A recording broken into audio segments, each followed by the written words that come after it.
فیصل صاحب، سفر انسان کی بنیادی ضرورت ہے.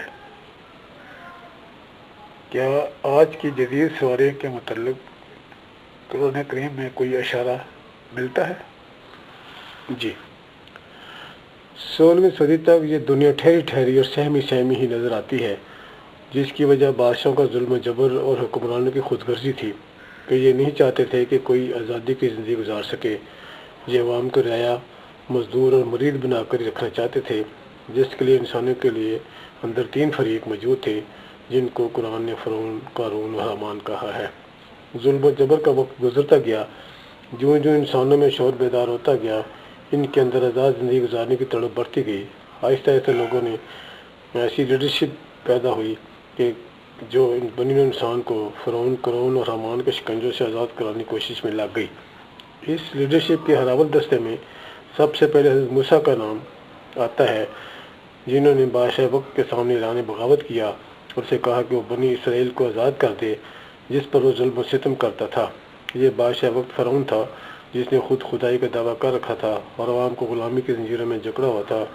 اس کے معمولاً 2 وزیر تھے، جن کا نام قارون اور حامان تھا. سورہ عنکبوت. انسانی آزادی کے حوالے سے حضرت موسیٰ کے بعد ایک بڑا نام حضرت محمد صلی اللہ علیہ وسلم کا آتا ہے، جنہوں نے غلاموں کے حق میں آواز اٹھائی. ان کو وقت کی تینوں طاقتوں کا سامنا کرنا پڑا، فرعونی، قارونی اور حامانی طاقتوں کا. انسان دشمن یہ تینوں طاقتیں ہر دور میں رہی ہیں. صدیوں پرانی تہذیب آہستہ آہستہ بدل رہی تھی، زمانہ ترقی کر رہا تھا. انسان اپنی ضرورت پوری کرنے کے لیے قافلوں کی صورت میں ادھر ادھر جانے لگا تھا.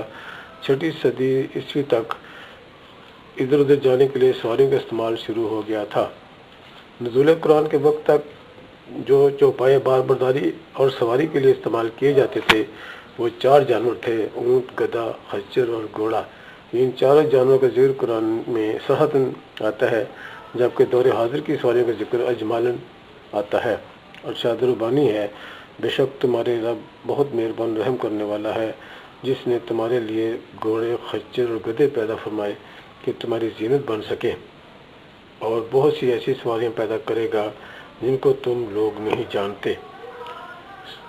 سورہ 16 آیت نمبر 7 تا 8. آیت کے آخری حصے میں اللہ نے پیشین گوئی کا انکشاف فرمایا ہے کہ مستقبل میں وہ ایسی سواریاں پیدا فرمائے گا جن کا نزول قرآن کے وقت لوگوں کو قطعی نہیں تھا.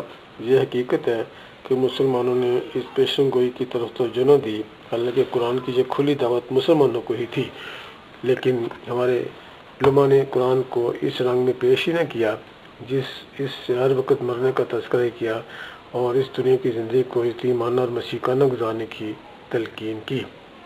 اگر زندگی کو آگے نہیں بڑھنا تھا تو انسان کو اس سے محدود اور بے بسی کی صورت میں گزارنا تھا، تو پھر اللہ کو یہ کہنے کی ضرورت کیوں اور کس لیے تھی کہ وہ مستقبل میں بہت سی ایسی سواریاں پیدا کرے گا جن کو تم لوگ یعنی اس دور کے بدو نہیں جانتے تھے. جیسے کہ عرض کر چکا ہوں کہ اللہ کا نظام نہ کبھی رکا ہے اور نہ ہی کبھی رکے گا. علماء سوچ جتن کر لے، یہ دنیا پھلتی پھولتی رہے گی، بڑھتی چڑھتی رہے گی، اور یہی اللہ کی منشا ہے. علماء کے کہنے سے مسلمان تو مردہ دل اور مایوس ہو کر بیٹھ گئے، لیکن کیونکہ دنیا کو آگے بڑھنا تھا اس لیے دوسری قوموں میں ایسے اشخاص پیدا ہو گئے جنہوں نے اللہ کی اس پیشن گوئی کی لاج رکھ لی. ان لوگوں نے منت شاکر سے بے شمار دریافتیں اور ایجادات کی.